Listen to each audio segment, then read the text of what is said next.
Magandang umaga 4A. Magandang umaga din po, ma'am. Okay, ako nga pala si Miss Nina Hanayo para magiging teacher niyo sa Aralin Panlipunan. So, before tayo mag-klase, Miss Gregorio, punta ka dito sa harap, mag-result tayo. Ito, ma'am.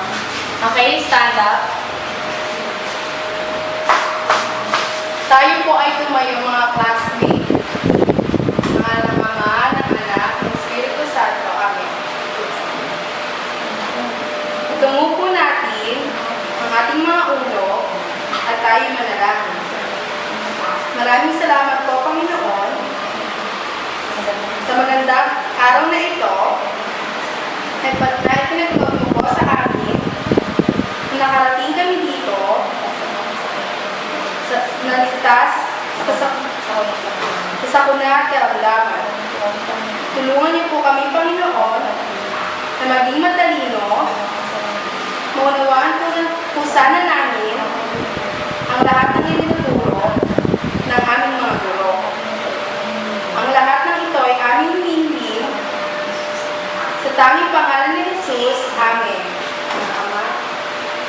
Okay, thank you, Miss Gregorio. May seat. Okay, so, ang topic natin sa araw na ito is about supply and demand. So, any idea about supply and demand? Supply and demand. Supply. Miss Ara, go. Ang pagkakala po tungkol sa supply ang ating produkto. Okay, so, ito yung produkto na nais bilhin sa alternatibong presyo. Ito yung pinagbebenta. Okay? Okay, any other idea? Okay, thank you. Ito yung, tumutukoy sa dami ng produkto. Dami ng produkto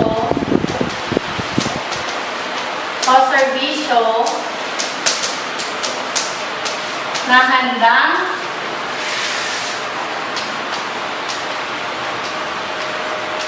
at kayang ipagbili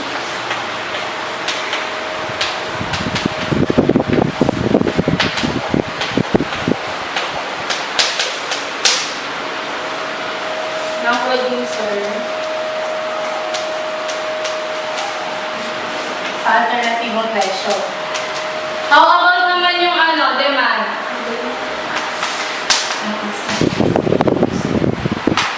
How about demand, Sarah? Ito po yung nais or gusto nating bilhin mga produkto.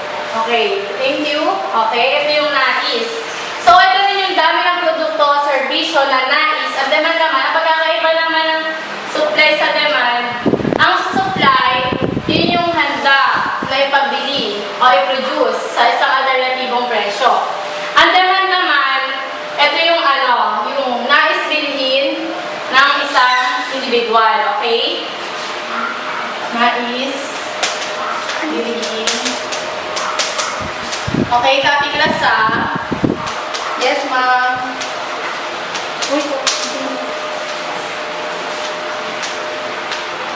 Okay, ano sila yung pagkakaiba ng supply at demand? Opo. Okay, so thank you. Next naman yung batas ng supply. Siyempre may batas ng supply at demand. So pag mataas ang supply at mababa ang demand, mababa ang presyo. And then kapag mataas yung demand at mababa ang supply, mataas naman yung presyo. Gets? Okay, guys? Yun yung batas ng supply. And then next, punta naman tayo sa supply muna tayo bago tayo pumunta sa demand. Okay. So, dito naman yung makikita po natin dito yung supply. Ito yung presyo, class. Ito yung presyo, ito yung dami ng supply. Okay? Makikita natin sa graph na kapag mababa ang presyo, mababa din yung bibig, mababa din yung supply. Kapag mataas yung presyo, mas marami yung supply. Okay? Kaya na nakikita nyo dito.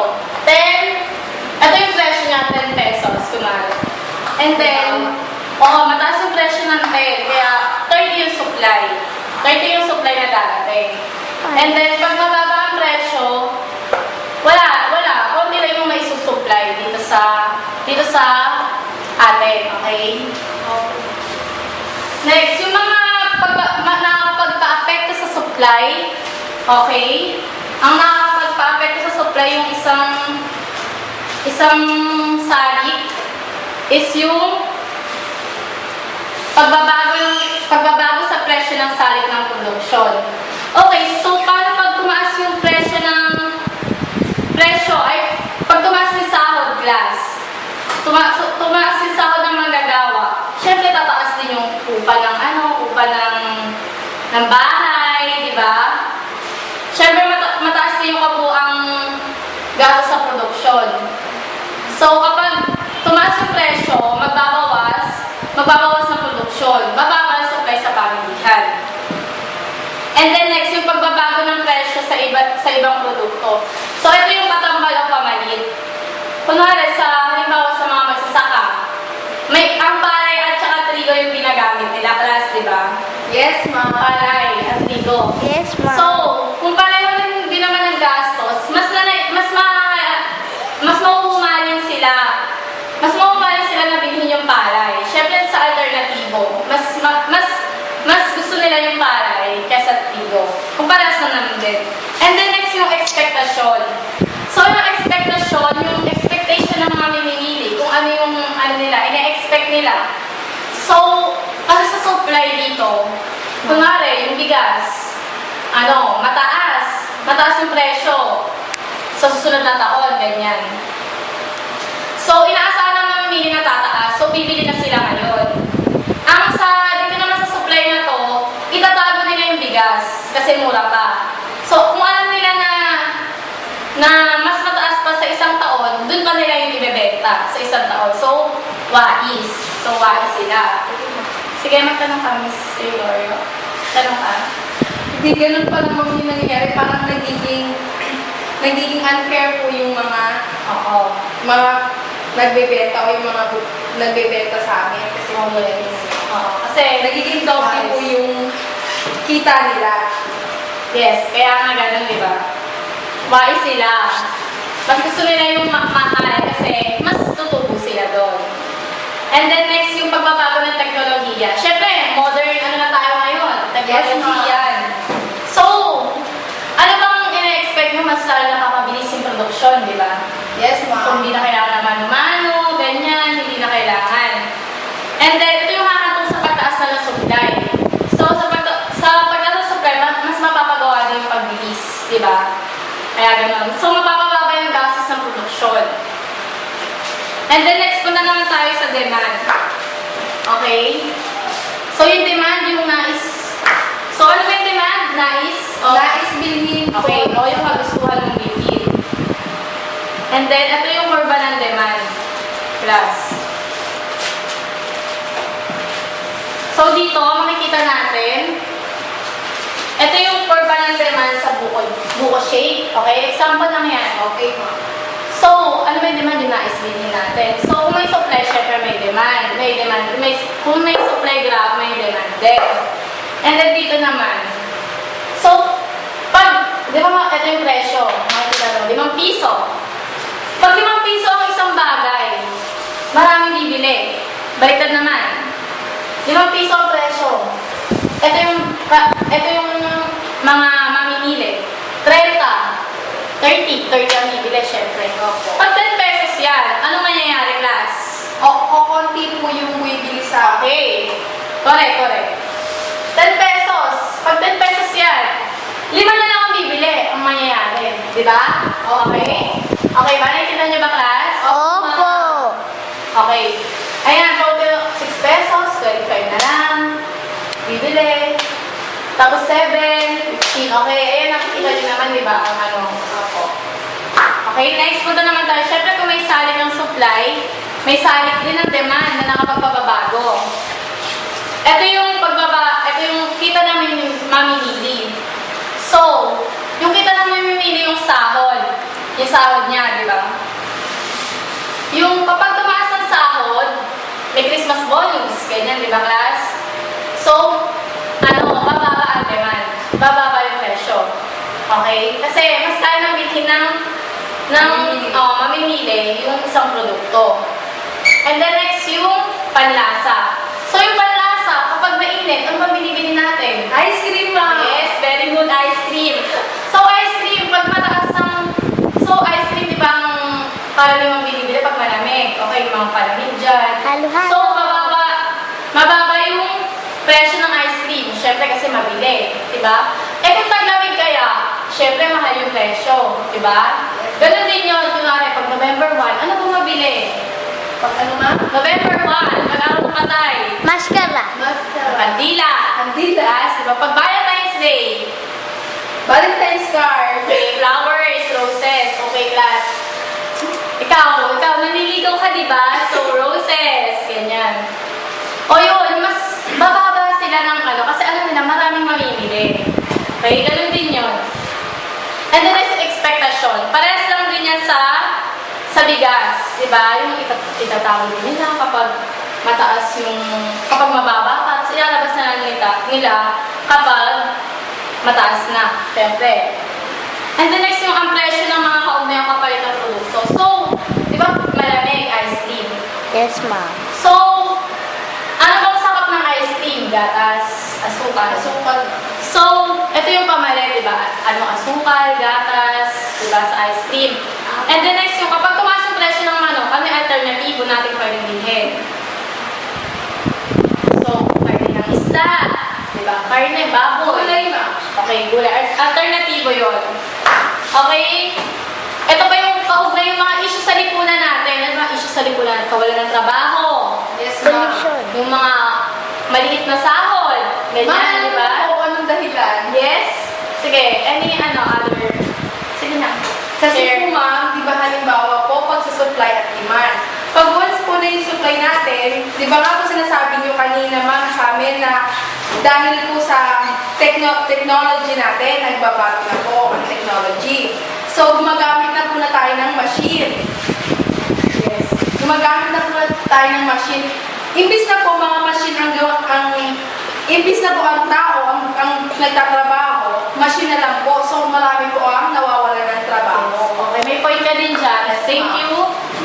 Mataas ang recitation mo para sa akin. Problema na sagot sa klase. Okay, klase, naintindihan niyo ba? Opo. Yes, Okay. Yung issue ng kalipunan, kagaya ng sinabi mong mababang sahod, gaya ng mga technologies na lumalabas, and then issue yung mababang sahod. So, pag mababa ang sahod mo, konti lang naman ang kakayahan mo mag-demand o yung nais mong bilhin, okay? Yun nga, wala kang pabili na yung mga pangangailangan mo.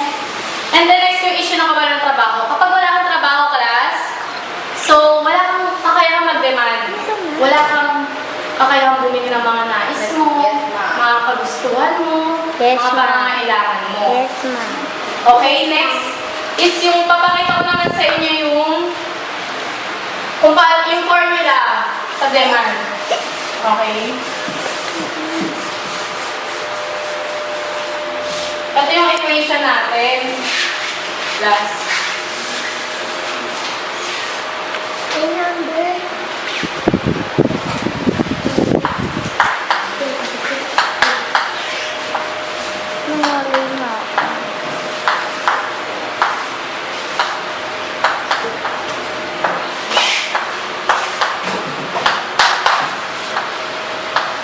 Okay, nakikita niyo ba, class? Opo.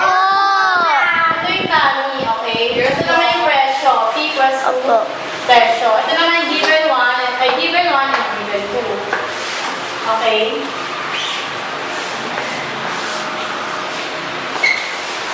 Balik ko na ito, class, ha? Nakopyan niyo na ba? Opo. Okay, very good. Okay, nakakasunod naman ba kayo? Opo. Opo. Okay. Let's go naman dito. So, example naman ay schedule ng demand. Magsasolve tayo, class? Okay lang ba? Opo. Dala niyo ba yung mga calculators niyo? Yes, ma'am. Bakit hindi mo dinala? Ako, ma'am, dala ko. Kaya mo na yung Miss Gregorio, matalino ka. Ma'am, ito po. Pahiram ako.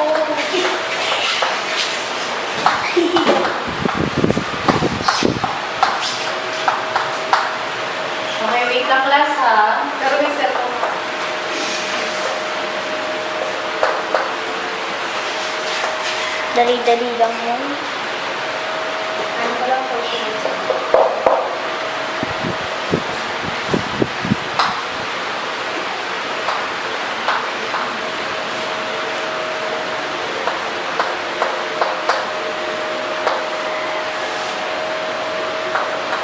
Okay, class. So, ito yung QD. Okay, nawawala siya. Ito yung presyo. Okay, let's go solve. So, 150 ang given. Given 1. And then given 2 is 5. Okay, given 1, given 2. Okay, next. Ano ba yung solve natin dito? QD?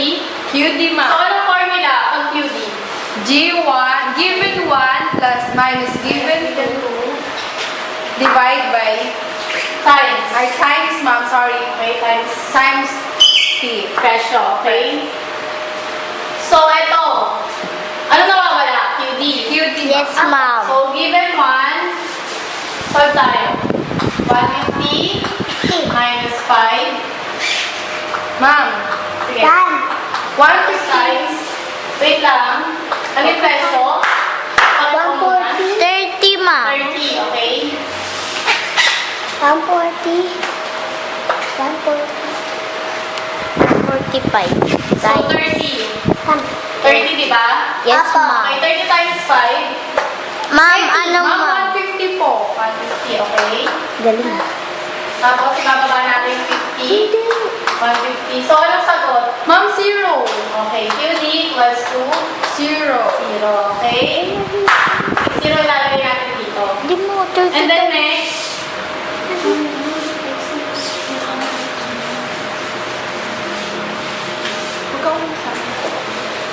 okay, and then next, yung kung nawawala naman ng presyo. Anong ano natin? Ma'am, Okay, sige. 150. given 1 minus QD divide, ma'am, by given 2. Okay, 150. What is QD here? 15. 15. Divided by what, class? 5. 5, ma'am. So, 15 divided by 5. 3, ma'am. Ma'am, So, bring down. And then 150. So, 150 minus 3, class? 147 po. Okay, 147. Okay, lalagay natin dito is 147. Who would like to answer?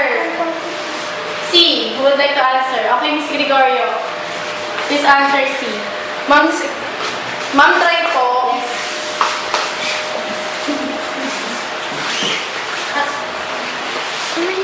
Ano ba nawawala?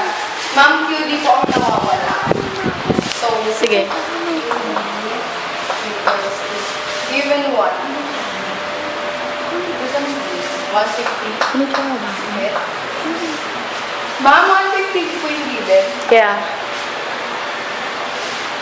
24 yung given. Minus, ay, Given 2. given 2, ma'am. Given 2. Asan yung given 2 dyan? Ayan o, 5, di ba? Ang 5. Sorry po, ma'am. Okay lang, sige. Try lang. Times 24. Ma'am, pwede po dito na lang mag-solve. Yes. Number 4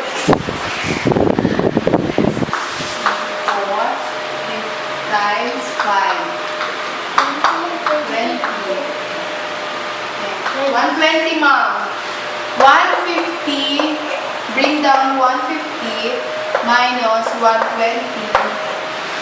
Ma'am, equals to 30. Very good. So you fill in the column here. Okay, thank you. Okay, ma'am. Okay, thank you. So, alam niyo na class kung paano mag-solve. Yes, ma'am. Okay, so, demand and supply. So, alam niyo na ha kung ano yung Yes, supply, ma'am. demand, kakaiba. Okay, so, magkakaroon tayo ng quiz. Oh my God, ma'am, wait. Okay, sige, hindi ko na bubulan ito. So, madali lang siya, class.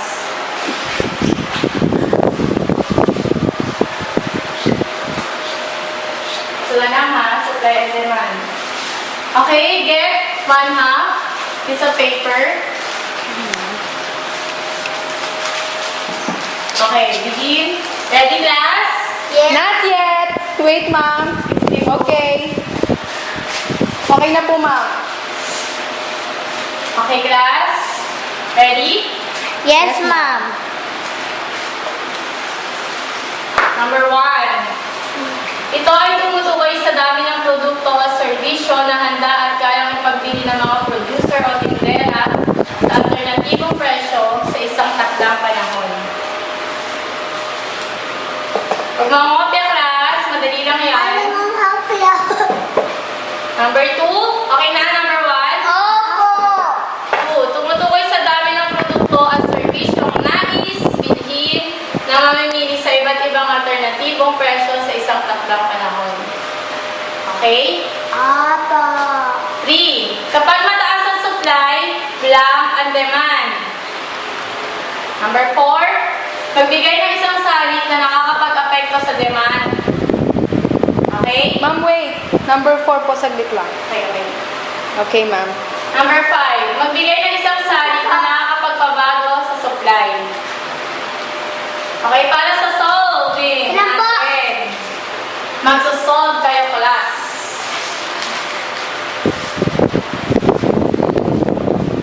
Kaso ibigay naman natin yung demand. Ano gusto nyo? Prutas. Go. Bigay lang. Saging po. O talaga, Miss Gregorio. Gusto mo ng saging. Ano ba saging yan? Ang talong, ma'am. Ha? Ano? Saging o talong? Upo. Sige, ma'am. Saging na lang po. Okay, saging. So, ito pa rin yung given 1 and given 2. Quiet, class. Excuse me, could you CR? CR na ako? Quiet. Huwag ka maingay, magagalit si ma'am. Ma'am, grapes po. Okay, class. Ma'am, grapes po. Gusto 5 minutes to solve. Okay, tapos na? Hindi pa. Hindi, ma'am. Saglit lang po. Sige. Take your time, class. Okay, pass the paper. Forward. Okay. Ito, try nyo na lang to, ha? Bigyan ko lang sa inyo yung result. Okay, for your assignment, Yes, ma'am. guys, class. Nakikita si Harry. Okay, so ito yung parang interview. Interview nyo to, class, ha? Magtungo sa isang grocery. Okay, magtungo sa isang grocery, magtanong sa may-ari kung alin ang 10 pinakamabiling paninda at 10 matumal na paninda. So, you go to the grocery, class. Yes, ma'am. Okay, kahit yun no, sa may tapat lang natin, sa ng store natin. So, magtanong kayo kung ano yung 10 mabili nilang paninda and 10 nilang mabiling, matumal na paninda. So, kapalayin nyo yung mga mamimili. So, interview nyo yung mga mamimili. Yes, ma'am. Interviewin nyo, okay? Kung ano, alamin yung kanilang batayan sa pagpili. Kung ano ano nila tawag doon, kung ano yung batayan nila sa pagbili. Anong batayan, ma'am? Yung parang, ano yung sinasaalang-alang nila. Sige po. So, quality ba to? Presyo, mahal, tatak, ganyan. Tatak ng paninda, yung... Yun, ma'am, ang tatanungin po namin. tatanungin nyo. So, Okay, ma'am. yun yung assignment nyo, okay? Na-take down notes nyo na ba? Ma'am, Opo, ma'am. saglit lang, okay, ma'am. Okay. Ma'am, yun lang po ba? Tatanungin lang po kung anong batayan. Tsaka yung... Ma'am, kailan natin Parang ako na rin sa manager, yung 10 pinakamabili, tsaka 10 pinakamatumal. Okay, ma'am. class, that's for today. Sana may natutunan po kayo. Yes, ma'am. Naman. Yes, ma'am.